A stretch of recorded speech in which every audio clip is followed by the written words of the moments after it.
বান্দার যত অপরাধ, পাপাচার, গুনাহ, অন্যায়, বিচার, এগুলো সব আল্লাহর দরবারে উঠানো হবে।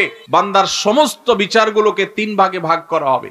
3 ধরনের বিচার আল্লাহ রাব্বুল আলামিনের আদালতে কিয়ামতের দিন হবে। এর মধ্যে কিছু আছে বান্দার হক সংশ্লিষ্ট।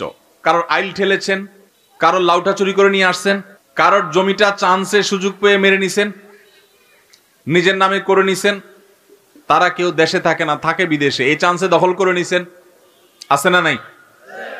আছে নাকি তালতলা নাই এরকম মানুষ? আছে।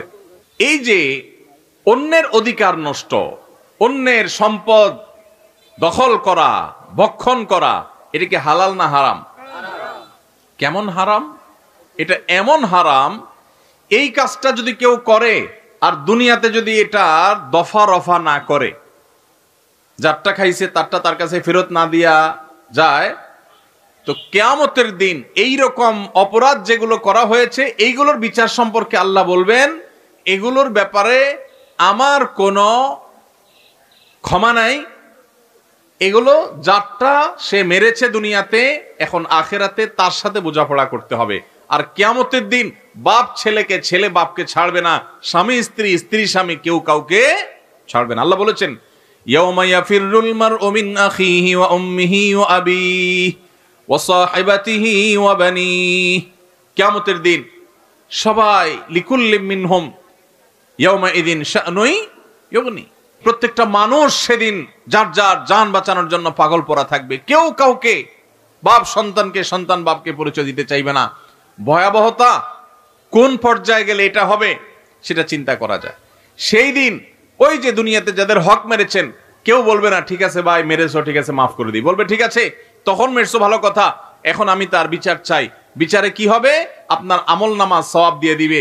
ওয়াজ মাহফিলে গেছেন, সওয়াব কামাই করছেন, আরেকজনের আইল ঠেলছেন জমির, আরেকজনের ফসল মেরে দিয়েছেন, আরেকজনের পশুটাকে চান্সে আপনি চুরি করে জবাই করে খেয়ে ফেলেছেন, আপনি কোনোভাবে আরেকজনের হক নষ্ট করেছেন, তাহলে সেক্ষেত্রে আরেকজনের গাছেরটা পেড়ে খেয়ে ফেলছেন, কেউ টের পায় নাই।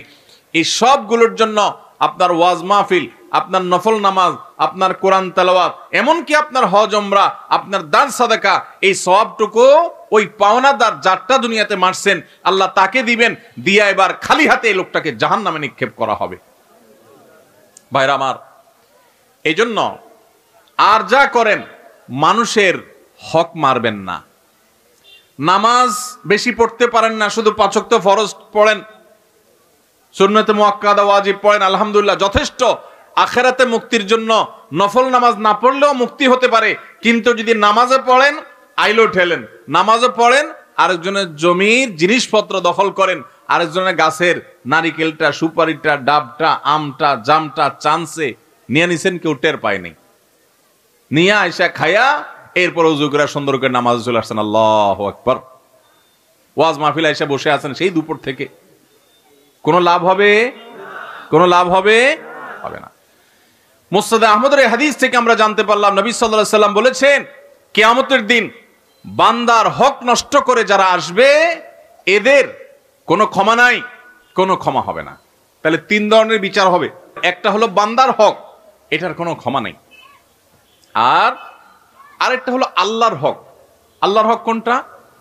নামাজটা পড়ছেন, একটু ভেজাল ছিল, রোজাটা রাখছেন, ভালো করে রাখতে পারেন নাই, কোরআন তেলাওয়াত করছেন, একটু ভুলভাল হয়ে গেছে, এগুলো আল্লাহ চাইলে মাফ করতে পারেন, আর না চাইলে শাস্তি হতে পারে।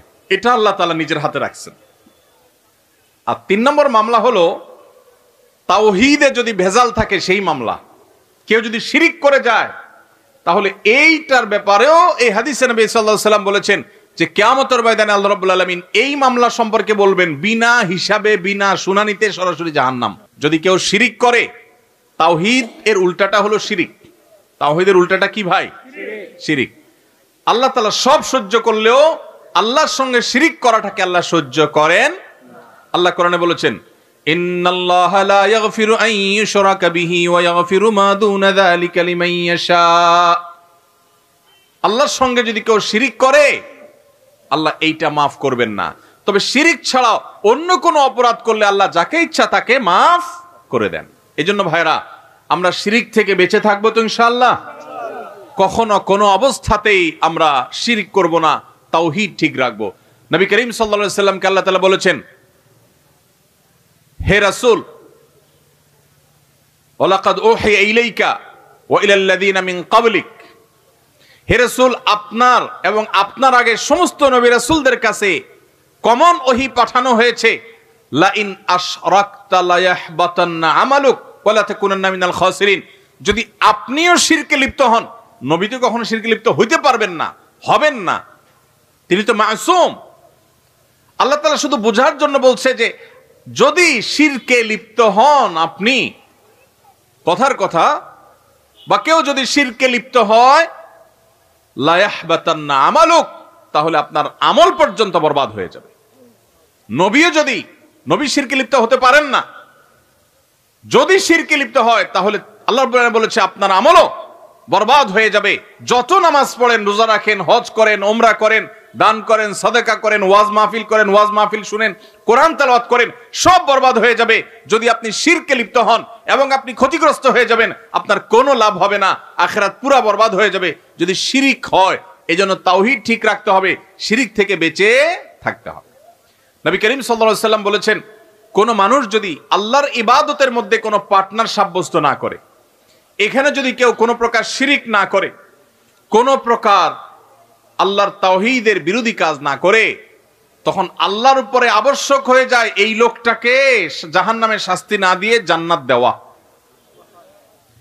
আল্লাহর হক হলো শিরিক ছাড়া আল্লাহর ইবাদত হবে, শিরিক ছাড়া আল্লাহর ইবাদত হবে। এটা কার হক? আল্লাহর হক। আপনি এই কাজটা করছেন তো আল্লাহর মেইন হক আদায় করে ফেলেছেন। আর আল্লাহর এই হক যদি কেউ আদায় করে, তখন বান্দার হক হয়ে যায় আল্লাহর কাছে তাকে জান্নাত দেওয়া। এই জন্য আমরা শিরক থেকে বেঁচে থাকবো তো ইনশাআল্লাহ।